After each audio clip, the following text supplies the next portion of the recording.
ಹೊಸ ವರ್ಷದ ಸಂಭ್ರಮದ ಆಚರಣೆಯನ್ನು ಹನುಮೇಶ, ವಿಜಯಲಕ್ಷ್ಮಿ ಹಾಗೂ ಅಜಯ್ ಅವರ ಬೋನ್ಸಾರ್ ಮನೆ ಆವರಣದಲ್ಲಿ ಸಂಭ್ರಮದಿಂದ ಆಚರಿಸಲಾಯಿತು. ನೆರೆದಿದ್ದ ಎಲ್ಲ ನೆಂಟರು ಚಾಟ್ ಮತ್ತು ಕಾಫಿಯೊಂದಿಗೆ ಸೇರಿ ಬಂದಿದ್ದವರೆಲ್ಲ ತೋಟವನ್ನು ಒಂದು ಸುತ್ತು ನೋಡಿಕೊಂಡು ವಿವಿಧ ರೀತಿಯ ಮರ, ಗಿಡ, ಹಣ್ಣುಗಳನ್ನು ನೋಡಿ ಸಂಭ್ರಮಿಸಿ ಎಲ್ಲರೂ ಒಂದು ಕಡೆ ಸೇರಿದರು. ಹೊಸ ವರ್ಷದ ಆಚರಣೆಗಾಗಿ ಕೇಕನ್ನು ಕಟ್ ಮಾಡಲಾಯಿತು. ನಂತರ ವಿಷ್ಣು ಸಹಸ್ರನಾಮದೊಂದಿಗೆ ಭಗವಂತನ ನಾಮಸ್ಮರಣೆಯನ್ನ ಮಾಡಲಾಯಿತು. ಹಾಗೆ ಎಂಟರ್ಟೈನ್ಮೆಂಟ್ಗಾಗಿ ನೆರೆದಿದ್ದವರೆಲ್ಲರಿಗೂ ಕ್ವಿಜ್ ಕಾರ್ಯಕ್ರಮವನ್ನು ನಡೆಸಲಾಯಿತು. ಅದನ್ನು ಶ್ರೀಮತಿ ಅರ್ಚನಾ ಅವರು ನಡೆಸಿಕೊಟ್ರು. ಕ್ವಿಜ್ನಲ್ಲಿ ಗೆದ್ದವರಿಗೆಲ್ಲ ಬಹುಮಾನ ವಿತರಣೆಯನ್ನ ಮಾಡಲಾಯಿತು. ಸುಗ್ರಾಸ ಭೋಜನದೊಂದಿಗೆ ನೆರೆದಿದ್ದವರೆಲ್ಲ ಮಾತನಾಡುತ್ತಾ ಭೋಜನವನ್ನು ಸವಿದರು. ಮತ್ತೊಮ್ಮೆ ಎಲ್ಲರೂ ತೋಟವನ್ನು ಸುತ್ತಿ ಫೋಟೋಗಳನ್ನು ತೆಗೆದುಕೊಂಡು ಹನುಮೇಶ, ವಿಜಯ ಕೊಟ್ಟ ತಾಜಾ ತರಕಾರಿಯೊಂದಿಗೆ ಸಂಭ್ರಮದಿಂದ ಅವರವರ ಮನೆಗಳಿಗೆ ತೆರಳಿದರು.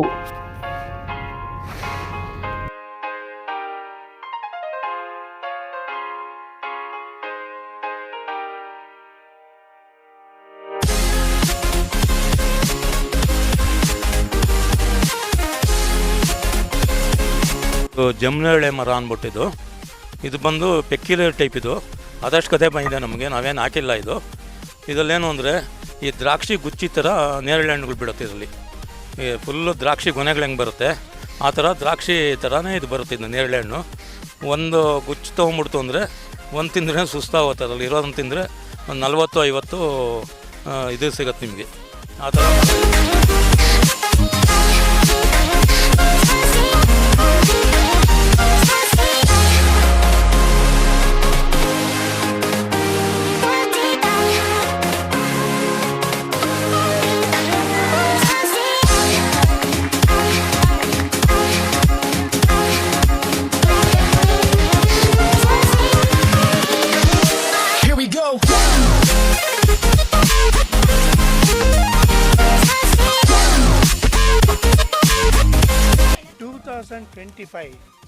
ಬಹಳ ವಿಚಿತ್ರವಾದ ಒಳ್ಳೆಯ ಇದು. Mathematically it is very good.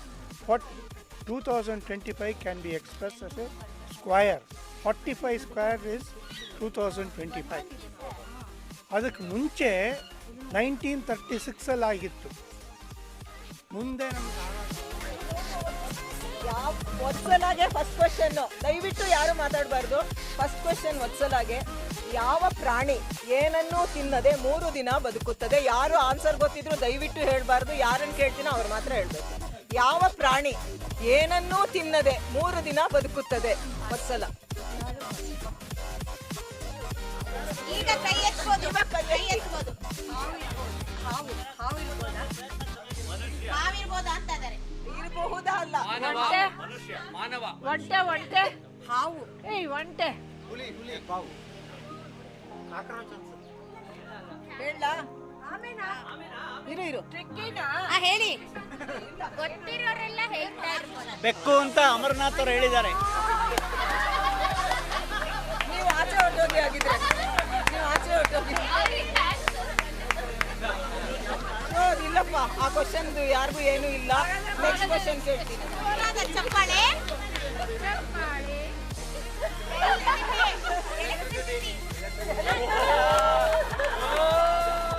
ನಮ್ಮ ಅಮರನಾಥ್ ಅಂಕಲ್ ಮುಸಲ್ಮಾನ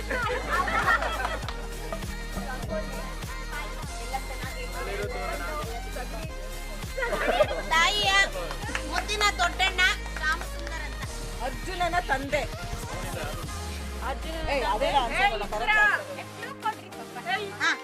ಇವರು ನಮ್ಮ ಪ್ರೀತಿಯ ಚಿಕ್ಕಪ್ಪ, ಈ ತೋಟದ ಮಾಲೀಕ್.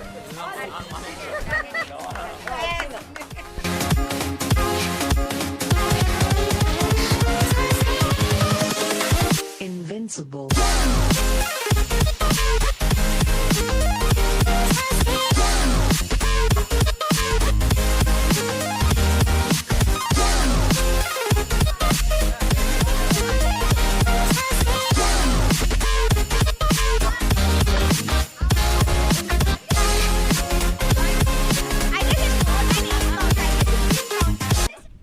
ಈ ದಿನ ನಿಮ್ಮನ್ನೆಲ್ಲ ನಾನು ಹನುಮೇಶ ವಿಜಯಲಕ್ಷ್ಮಿ ಮತ್ತು ಅಜಯ್ ಅವರ ಫ್ಯಾಮಿಲಿ ನಿರ್ಮಿಸಿರುವಂತಹ ವಿಶೇಷವಾಗಿ ಮತ್ತು ಎಲ್ಲೂ ಸಿಗದೇ ಇರುವಂಥ ವೃಕ್ಷಗಳನ್ನೆಲ್ಲ ಅವ್ರ ತೋಟದಲ್ಲಿ ಹಾಕಿದ್ದಾರೆ. ಬೋನ್ಸಾಯಿ ಗಿಡಗಳು ಇದೆ ಇಲ್ಲಿ. ಸೊ ಇವರೆಲ್ಲರೂ ಸೇರಿ ಪರಿಶ್ರಮದಿಂದ ಹಾಕಿರುವಂಥ ವಿವಿಧ ರೀತಿಯ ವೃಕ್ಷಗಳನ್ನ ಇವತ್ತು ಇದರದ ಕರ್ತೃಗಳಾದ ಶ್ರೀ ಅಜಯ್ ಅವರು ನಿಮಗೆಲ್ಲನೂ ಒಂದು ಇಂಟ್ರೊಡಕ್ಷನ್ ಮಾಡಿಕೊಡ್ತಾರೆ. ಇಲ್ಲಿ ಏನೇನು ವೃಕ್ಷಗಳಿದೆ ಅಂತ ಅವ್ರ ಬಾಯಿಂದನೇ ನೀವೆಲ್ಲ ಕೇಳಿ. ನಮಸ್ಕಾರ ಎಲ್ರಿಗೂ. ನನ್ನ ಹೆಸರು ಅಜಯ್. ನಾನು ಹಾಗೂ ನನ್ನ ತಂದೆ ಶ್ರೀ ಹನುಮೇಶ್ ಅವರು ಈ ಸೋಲೂರು ಹೊಸಕೋಟೆ ಗ್ರಾಮದಲ್ಲಿ ಒಂದು ತೋಟವನ್ನು ಮಾಡಿದ್ದೇವೆ. ಇಲ್ಲಿ ಹಲವಾರು ಮರಗಳಿವೆ. ನಾವು ಇಲ್ಲಿ ಸುತ್ತಲೂ ಮಾವಿನ ಮರ, ರುದ್ರಾಕ್ಷಿಯ ಮರ, ಸಿಲ್ವರ್ ಮರ, ಟೀಕ್ ಮರ, ತೆಂಗಿನ ಮರ, ಹಲವಾರು ಜಾತಿಯ ವಿವಿಧ ಮರಗಳನ್ನ ನಾವು ಇಲ್ಲಿ ಹಾಕಿದ್ದೀವಿ. ಇಲ್ಲಿ ಸುಮಾರು ಜನ ಬಂದು ನಾವು ಏನು ಮಾಡಿದ್ದೀವಿ, ಹೆಂಗೆ ಬೆಳೆದಿದ್ದೀವಿ ಎಲ್ಲ ಬಂದು ನೋಡ್ಕೊಂಡು ಹೋಗ್ತಾರೆ ಸಾರ್ವಜನಿಕರೆಲ್ಲ. ಹಾಗೆ ಇಲ್ಲಿ ಸುತ್ತಲೂ ಮರ ಇರೋದ್ರಿಂದ ಹಲವಾರು ಪಕ್ಷಿಗಳು ಸಂಜೆ ಹೊತ್ತಾಗಲಿಲ್ಲ ಮುಂಜಾನೆ ಹೊತ್ತಿನಲ್ಲಿ ಹಲವಾರು ಪಕ್ಷಿಗಳು ಇಲ್ಲಿ ಬಂದು ಹೋಗುತ್ತೆ. ಇಲ್ಲಿ ನವಿಲುಗಳು ಸಹ ಬಂದು ಹೋಗುತ್ತೆ, ಮೊಲಗಳು. ಸೊ ಎಲ್ಲ ಪ್ರಾಣಿಗಳಿಗೂ ಇಲ್ಲಿ ಒಂಥರ ಆಶ್ರಯ ತಾಣವಾಗಿದೆ ಅಂದರೆ ತಪ್ಪ ಆಗಲಾರದು. ನಾವು ಉತ್ತರಳ್ಳಿಯಿಂದ ಬಂದಿದ್ದೀವಿ. ನನ್ನ ಹೆಸರು ಅರ್ಚನಾ ಅಂತ. ಹಾಗೆ ನನ್ನ ಎಲ್ಲ ಕಸಿನ್ಸು ಎಲ್ಲರೂ ಇಲ್ಲಿ ನಮ್ಮ ಚಿಕ್ಕಪ್ಪನ ತೋಟ ಇದೆ, ಇಲ್ಲಿಗೆ ಬಂದಿದ್ದೀವಿ.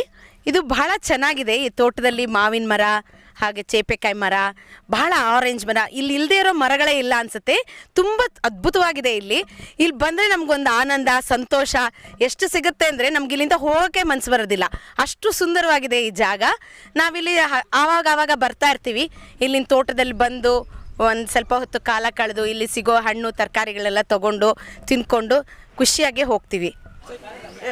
ಈ ಒಂದು ಸಂಗಮ ಪ್ರತಿ ವರ್ಷ ನಡೆಯುತ್ತೆ ಇಲ್ಲಿ. ಇದು ಹನುಮೇಶು, ವಿಜಯಲಕ್ಷ್ಮಿ ಮತ್ತು ಅಜಯ್ ಅವರ ತೋಟ.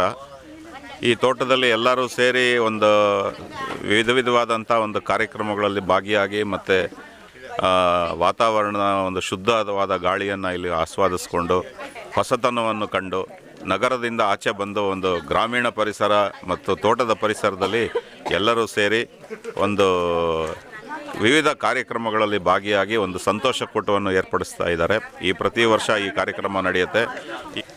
ಎಲ್ಲರಿಗೂ ನಮಸ್ಕಾರ. ಪ್ರತಿ ವರ್ಷ ಬೌನ್ಸಾಯಿ ಮನೆ ವತಿಯಿಂದ ಇಲ್ಲಿ ಬೆಂಗಳೂರಿಂದ ಒಂದು 40 ಕಿಲೋಮೀಟ್ರ್ ದೂರದಲ್ಲಿರುವ ಕೊಳತೂರು ಗ್ರಾಮದಲ್ಲಿ ಇರುವ ಈ ಒಂದು ತೋಟದಲ್ಲಿ ಪ್ರತಿ ವರ್ಷ ಕಾರ್ಯಕ್ರಮ ಹಮ್ಮಿಕೊಂಡಿರ್ತಾರೆ. ಇದು ನಮ್ಮ ಬೆಂಗಳೂರಲ್ಲಿರೋರಿಗೆಲ್ಲ ಒಂದು ಒಳ್ಳೆಯ ಕಾರ್ಯಕ್ರಮ ಏರ್ಪಡಿಸುತ್ತೆ. ವನ ಮಹೋತ್ಸವ ಅಂತ ಹೇಳ್ತಾರೆ. ಇಲ್ಲಿ ನಮ್ಮ ಹನುಮೇಶ್ ಮತ್ತು ವಿಜಯ ಅವರು, ಅವರ ಮಗನಾದ ಅಜಯ್ ಅವರು ಈ ಬೌನ್ಸಾಯಿ ತೋಟವನ್ನು ಸ್ಥಾಪಿಸಿ ಈಗ ಒಂದು 8 ವರ್ಷ ಆಗಿದೆ.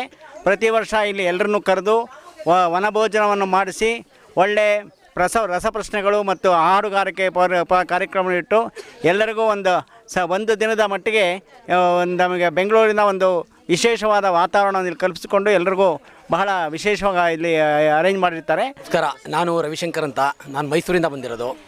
ಇವರು ನಮ್ಮ ಚಿಕ್ಕಮ್ಮನವರಾಗಬೇಕು, ಅಂದರೆ ನಮ್ಮ ಮಾವರ ಕಡೆ ತಮ್ಮ ಇವರು. ಸುಮಾರು 10 ವರ್ಷದಿಂದ ಈ ಕಾರ್ಯಕ್ರಮ ಮಾಡ್ತಾಯಿದ್ದಾರೆ. ವರ್ಷದ ಮೊದಲನೇ ವಾರದಲ್ಲಿ ಸಾಮಾನ್ಯವಾಗಿ ಕಾರ್ಯಕ್ರಮ ಇಟ್ಕೊಂಡಿರ್ತಾರೆ. ಈ ಕಾರ್ಯಕ್ರಮಕ್ಕೆ ನಾವು ಪ್ರತಿ ಸಾರಿ ತಪ್ಪಿಸ್ಕೊಳ್ಳದೆ ಬರ್ತೀವಿ. ಯಾಕೆಂದರೆ ನಮ್ಮ ಬಂಧು ಬಳಗದವ್ರು ಎಲ್ಲರೂ ಬಂದು ಸೇರ್ಕೋತಾರೆ. ಅವ್ರುಗಳು ಮೀಟ್ ಮಾಡೋದು ಒಂದು ಸದಾವಕಾಶ ಸಿಗುತ್ತೆ ಇಲ್ಲಿ ನಮಗೆ. ಸೊ ಅದಲ್ಲದೆ ನಮಗೆ ಇಲ್ಲಿ ಸುತ್ತಮುತ್ತ ತೋಟಗಳನ್ನ ಹೇಗೆ ಮೇಂಟೈನ್ ಮಾಡೋದು ಅನ್ನೋದೆಲ್ಲ ಹೇಳ್ಕೊಡ್ತಾರಿರೋ. ಅದಲ್ಲದೆ ನಮಗೆ ಒಂಥರ ಎಕ್ಸ್ಟ್ರಾ ಕರಿಕ್ಯುಲರ್ ಆ್ಯಕ್ಟಿವಿಟೀಸ್ ಥರ, ಅಂದರೆ ಸಿಂಗಿಂಗ್ ಇರ್ಬೋದು ಅಥವಾ ಕ್ವಿಸ್ ಕಾಂಪಿಟೇಷನ್ ಥರ ಇರ್ಬೋದು, ಒಂಥರ ಮನೋರಂಜನೆ. ಕಂಪ್ಲೀಟ್ 1 ಡೇ ಫುಲ್ ನಾವು ಇಲ್ಲಿ ವ್ಯಯ ಮಾಡ್ಬೋದು, ಟೈಮ್ ಸ್ಪೆಂಡ್ ಮಾಡ್ಬೋದು. ತುಂಬ ಚೆನ್ನಾಗಿರುತ್ತೆ. ನಾನು ರೆಗ್ಯುಲರ್ ಲಾಸ್ಟ್ 10 ಇಯರ್ಸಿಂದ ಬರ್ತಾಯಿದ್ದೀನಿ.